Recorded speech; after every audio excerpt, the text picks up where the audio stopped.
Olá, meu amigo, minha amiga. Estamos de volta com o nosso Portal do José, num dia de grande movimentação no cenário da vida política aqui no Brasil e fora do nosso país também. Fora do Brasil, as notícias que estão chegando até nós nos dão conta que a partir de janeiro, com a posse de Donald Trump nos Estados Unidos, o mundo passará a viver situações, no mínimo, complicadas.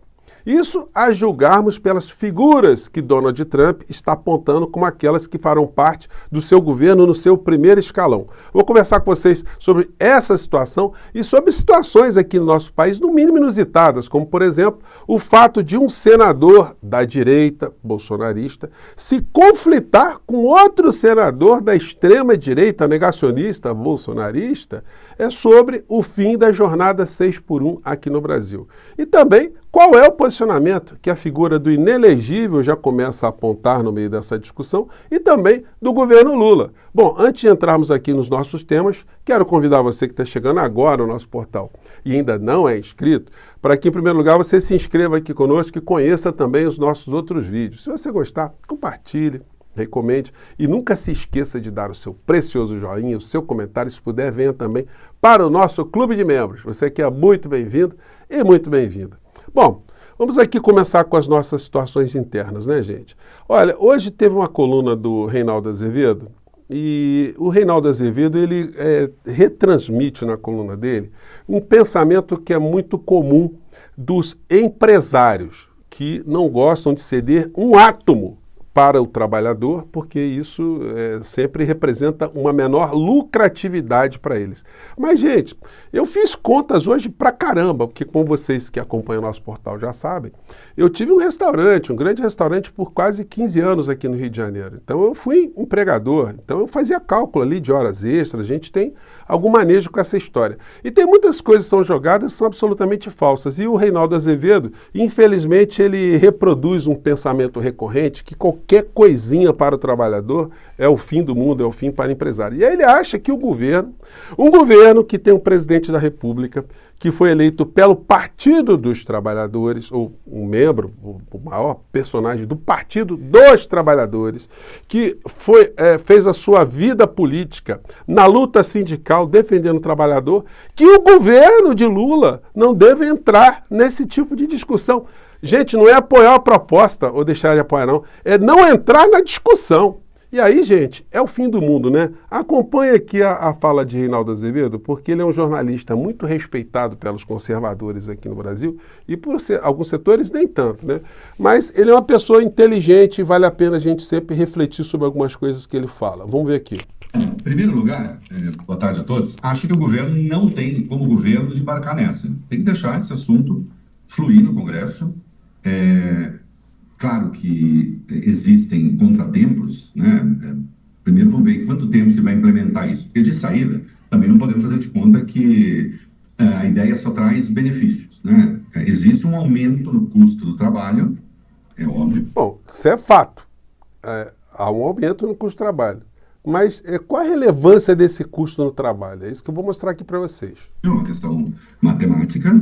Existe um aumento no custo do trabalho, esse aumento no custo do trabalho será transferido para as coisas, né? Seja lá o que a empresa venda. Gente, esse é um fato, porque no mundo do capitalismo, no mundo do empreendedorismo, no mundo das empresas, no mundo do comércio, todo mundo que tem uma atividade visa no final da história um ganho, um lucro.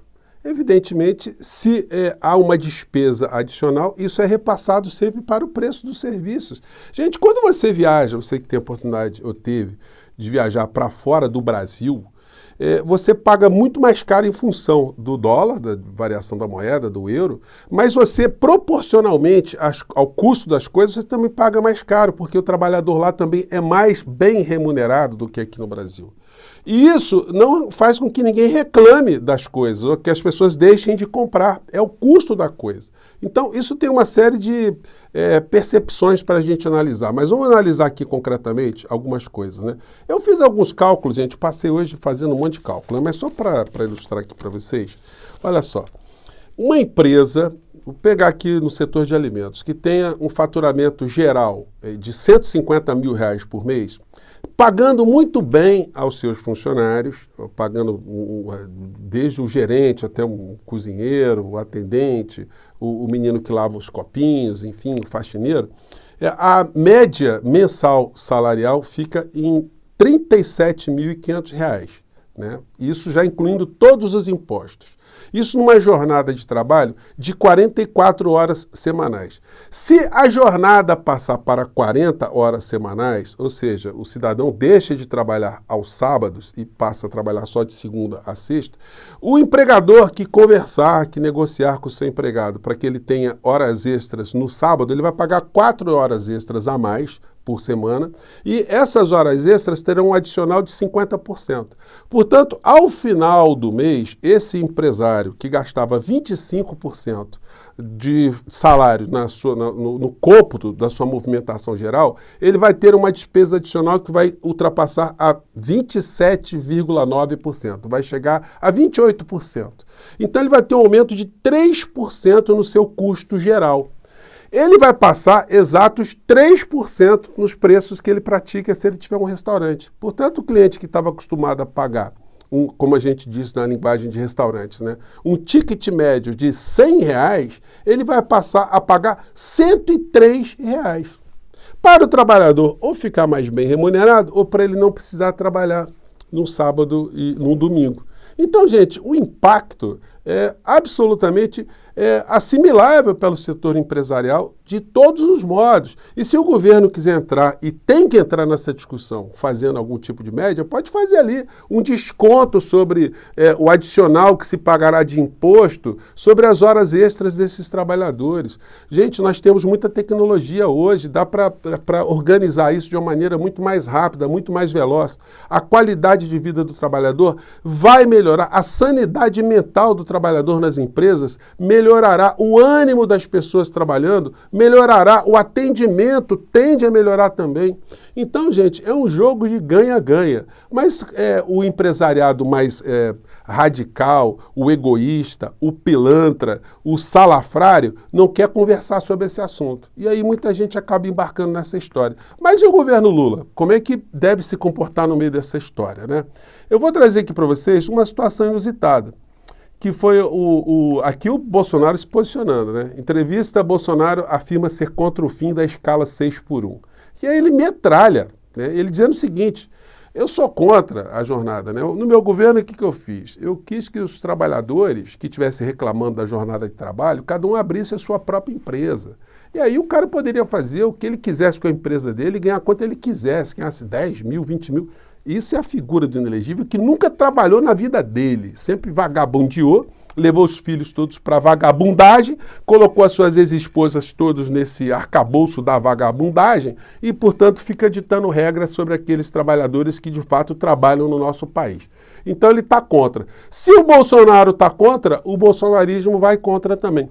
E o pastor Silas Malafaia, o mentor intelectual, espiritual, econômico e constitucional do Bolsonaro. Caladinho, né? Porque essa proposta visa beneficiar o povo trabalhador, o cidadão. Então, como ele é uma figura da extrema-direita, é um assunto que ele não está entrando.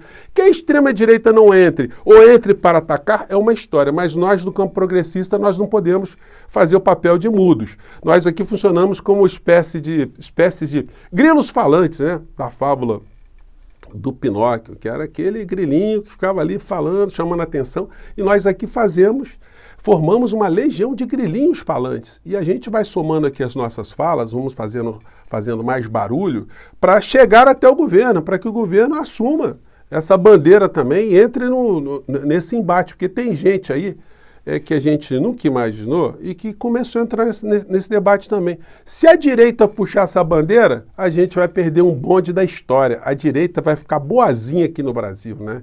Então, gente, eu não consigo entender porque até agora o governo Lula não teve uma participação maior nesse debate do ponto de vista do interesse do trabalhador. Isso a gente tem o dever de cobrar aqui e muitas vezes isso não acontece porque, como nós sabemos, o presidente da República ele é totalmente alheio ou completamente, ou quase que completamente alheio às coisas que estão acontecendo em minúcias nas redes sociais.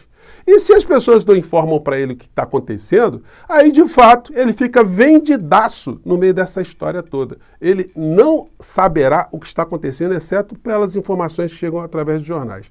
O depoimento do senador Cleitinho, que não é do PL, é dos Republicanos, foi um depoimento que mexeu com muitas pessoas e está viralizando. E eu tenho um dever aqui de mostrar para vocês que o discurso dele não é o discurso, nesse particular, de alguém que defende os interesses da direita, mas está alinhado ali com o pensamento do trabalhador, mostrando que esses fenômenos acontecem em países como o nosso. Pessoas que vêm de estratos sociais mais baixos, economicamente, chegam até o parlamento e muitos deles acabam votando, sempre se comportando, sempre contra os interesses da classe trabalhadora, do povo em geral. Mas alguns não, alguns guardam essa identidade, como é esse caso específico que eu quero compartilhar aqui com vocês, gente. Não dá porque o cara é de direita, republicanos e tal, da gente ignorar algumas falas que são muito positivas e cairiam muito bem num deputado, num senador de esquerda, um deputado progressista. Vamos ver o que ele falou aqui. E que possamos, se nesse momento agora, acabar com essa escala de 6 por 1. Porque não é questão de ideologia, não. Essa questão de escala de 6 por 1 é a questão de dignidade humana. Para quem vai criticar porque não tem empatia pelo próximo. Para quem vai criticar porque não faz essa escala de 6 por 1. Então eu sei muito bem. Eu passei a minha vida inteira fazendo essa escala de 6 por 1. Eu amo o que eu faço. Sempre amei trabalhar. Sempre. Só que eu acho que a gente tem que fazer o seguinte. A gente tem que valorizar, sim, o trabalhador. Sabe por que eu estou falando que a gente tem que valorizar o trabalhador? Porque já teve aqui reforma da Previdência, já teve reforma trabalhista, já passou todas as reformas que precisava passar para ferrar com o povo, que o país ia melhorar. Por que não pode ter algo que beneficie o povo? Qual que é o problema de fazer isso? E que fique claro aqui, fonte de riqueza é o trabalhador, é o empreendedor, é o empresário. Fonte de despesa somos nós, a classe política. Então, se o texto lá está errado, se o texto não está legal, que nós possamos aqui fazer um texto melhor, que a gente possa fazer aqui uma maneira para que possa reduzir impostos para os empresários, que fique equilibrado, que a gente consiga valorizar o trabalhador, acabando com essa escala, mas que a gente consegue também não atrapalhar o empresário. Vamos estudar e vamos fazer isso. Se todo mundo está falando que é desumano a escala de 6 por 1, qual que é o problema da gente poder trabalhar em cima disso? A gente fica aqui, às vezes, aqui 1 mês, 2 meses, sem fazer nada. Vamos discutir o que realmente muda a vida das pessoas. A população brasileira precisa disso. A gente precisa tomar alguma atitude.